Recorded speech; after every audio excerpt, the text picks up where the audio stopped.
আমি আমি একদমই রাগি না। আমি যেরকম আমাকে স্ক্রিনে দেখা যায় আমি অনেক হাহাহিহি করি, বাস্তব জীবনেও আমি একই, আমি হাহাহিহি করতে থাকি। মানে আমি রাগ করলে ও ভাঙায়, ও রাগ করলে আমি ভাঙাই, এটা টিম এফোর্ট।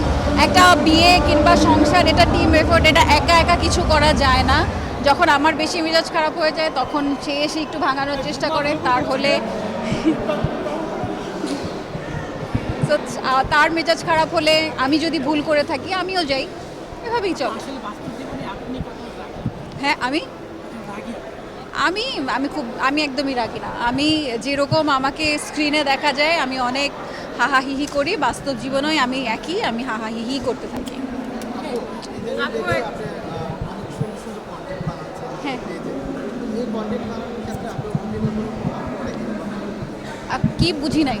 পেজে আপনি দেখছি ভালো ভালো কন্টেন্ট বানাচ্ছেন, সেক্ষেত্রে এই যে কন্টেন্ট বানাচ্ছেন আপনার রুটিনের ক্ষেত্রে কোনো প্রভাব পড়ে কি? না না না, এখন তো দেখেন আমাদের আস্তে আস্তে মিডিয়াম চেঞ্জ হচ্ছে।